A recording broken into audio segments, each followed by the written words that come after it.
Wade and Wade reacts. We've been going through different Warhammer lore channels via subscriber request. This time we have a video from the old man, so let's get into it. War Boss Tuska Demon Killer, the only being in the entire galaxy who undoubtedly received precisely what he always wanted in life, and the only being in the entire galaxy who has and will ever have a truly happy ending. That ending being an eternity of endless bloodshed in the shadow of the Brass Citadel. An Orcoid heaven, if there ever was one. Good on you, Tuska. A toast to your brilliance.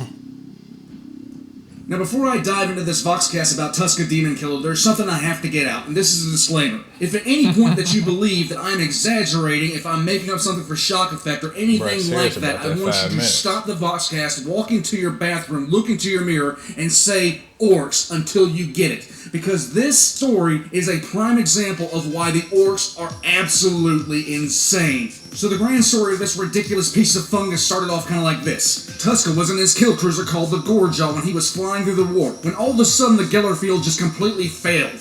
This isn't a surprise considering orc technology is as ramshackle as you can possibly get and is often held together by nothing more than belief and duct tape, if even they have duct tape. For the Galliffield to fail on board an Imperial ship would be nothing short of a cataclysmic disaster that would have instant and lasting repercussions throughout the ship, even if it made it through the event at all. For the orcs, however, the failing of the Gellerfield usually means they're going to have a little bit of fun while they're going through the warp, which is typically a boring process for them. But in this particular instance, it got even more interesting because the thing that boarded the Gorejaw was nothing short of pure horrific. And once Tuska found out there was a creature running around his ship with a bunch of heads that had a bunch of horns, the first thing he did was shout in delight and strap on his power claw running to the bridge. When he got up there, he decided to engage the very thing that had been slaughtering his crew in single combat. After a rather hectic battle, he won, and he learned two things. One, demons make excellent fighters, and two, they have great trophies. At this point, the gulf between Tuska and your average war boss begins to become apparent, because while most war bosses would go on from that fight, take their trophy, and move on to other warfare, Tuska was built different. When it comes to the nature of a fight, Tuska had just eaten the best ribeye steak he had ever had in his life, and he wasn't about to go back to fighting humans, which would basically be chicken nuggets when he had that on the menu and knew where to get more. The second that Tuska's ship got back into real space, the first thing that he did was load up on as many guns, choppas, and weird boys as he possibly could. If you don't know what a weird boy is, the weird boy is the orc equivalent of a psyker with all the good and bad that comes with it. The reason Tuska grabbed all the weird boys he could is because psykers appear as a beacon in the warp. It's basically what calls the warp entities to the ship that doesn't have the Gellerfield on, and Tuska knew this. But the difference between a human psyker and an orc psyker is that a human psyker looks like a bonfire in the warp, while the best thing I can say a weird boy resembles is a cocaine-fueled rave party. Once his rather hasty preparations were complete, Tuska re-entered the warp and just immediately took the Gellerfield down and started flying around, fighting anything that came aboard his ship, but he could not find the sort of being that he had initially encountered. In fact, Tuska spent so much time beating up demons in the warp that eventually the demons stopped coming. If that isn't a statement on the orcs itself, I don't know what else to tell you. An entire segment of reality populated by creatures driven purely on instinct to devour everything in their path saw the ship flying through the warp and collectively said, I'm not fucking with that. And because Tuska wanted something decisively good to fight, and because the demons had stopped coming, Tuska decided to go to the demons themselves. And hey, well hell, if you want to go to the demons, there's only one place to go where you know you're gonna find them. When Tuska's fleet broke on the outskirts of the Cadian system, all of Cadian High Command effectively shit their britches because not a single soul thought that anyone would attack trying to get into the Eye of Terror. But then again, orcs. By the time the Imperial authorities could actually react, Tuska was already landing troops on Prozan, a moon orbiting Cadia. And due to nothing more than pure disbelief, he actually took the moon. But as soon as he did that, he left the moon and went straight for the Eye of Terror, with everyone in the Imperial command watching him go and wondering what the hell was going to happen. They didn't deign to stop him because why the hell would they stop a full wall of orcs heading into the Eye of Terror? You're solving two problems with one event. Because honestly, the worst thing that would happen from a wall of orcs heading into the Eye of Terror was all the orcs are going to die and it's going to distract chaos for an indeterminate amount of time. Win-win scenario for the Imperium. And now that he was in the Eye of Terror, Tuska was the happiest orc imaginable, hopping from planet to planet and slaughtering anything he ran across. And the fact he was losing manpower at a rate that even a Creed's guardsman would flinch at, he couldn't care less. And finally, he landed on a strange world that didn't seem to have any orc creatures on it. All he cares Normally, about the is second he started combat. landing forces, a whole bunch of demons would show up and start fighting him tooth and nail, but on this planet, nothing appeared. Eventually, in an act born out of sheer frustration, Tuska pointed at the ground beneath his feet and shot. The ground flinched and started to bleed. And then Tuska had his next brilliant idea, and he ordered his entire remaining wad to point their weapons and start chopping and shooting at the ground. Unbeknownst to Tuska, he had landed on one of Korn's planets and had decided to piss it off.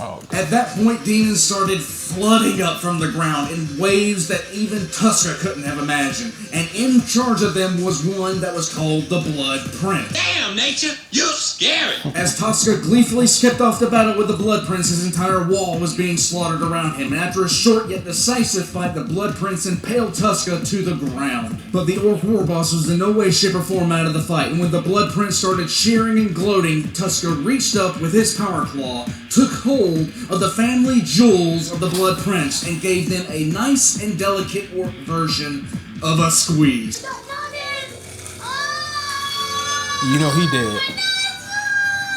In other words, Tuska Demon Killer had just crushed the Blood Prince's balls. Now I'm sure Korn has heard many delightful sounds over the years, but I'm not sure he's heard anything like that. And he thought the orcs at that point were just frickin' dandy. And the next morning he resurrected all of them, alongside all the demons they had fought. So this is how Tuska is gonna spend eternity, being resurrected every single day to fight the same battle that he did the day before, which was the most awesome battle of his life. Oh, I know this he's is literally happy. heaven for an orc. But here's a weird prospect for you. Every single time an orc fights, they get bigger and stronger. Every single time an orc fights something stronger than them, that growth potential is exponential. It is like not them, uncommon man. to see an orc put on several inches and several pounds of muscle mass when facing down an opponent, especially if that orc is already hyped up. Tuska has been fighting things bigger and stronger than him for centuries at this point. So the question is, how big is Tuska Demon Killer now? The answer to that, I'm not sure any Imperial citizen actually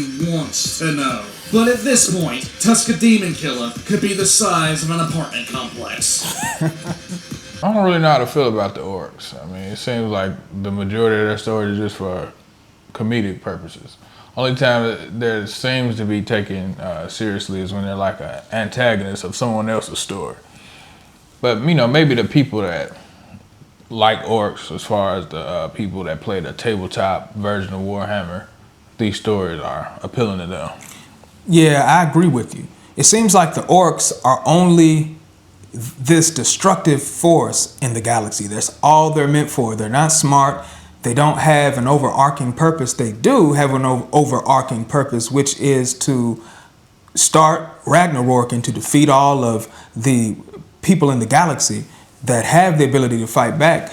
But other than that, if they're not connected to anybody else, it doesn't seem like they have a purpose in the galaxy.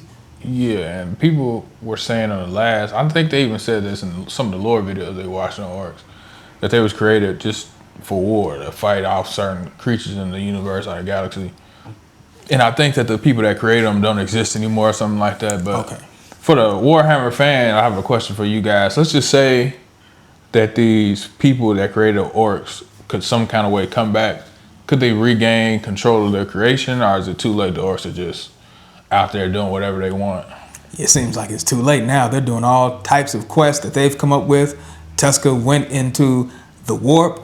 And that's a good question that the old man laid out. How big is Tuska now? And will Tuska get big enough and strong enough to finally defeat the Blood Prince? Yeah, that's a good question too. And then another thing with the, because on here he just made it seem like everything the orcs do is just belief based, but the Temple Institute video we watched on the orcs, they made it seem like the orcs are like tinkerers. Yeah. Bootleg at that. They like your local mechanic in the neighborhood or something. So hey, answer that question for us. Are the orcs, is it just pure belief, or do they have some type of knowledge and tech?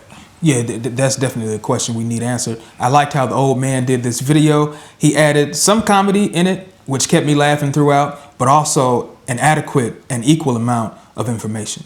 that does it for our reaction to this subscriber request. Don't forget to leave your thoughts in the comment section. Also, like, share, subscribe, and hit the notification bell so that you'll never miss a video from Wade and Wade Reacts. We're out of here. Peace.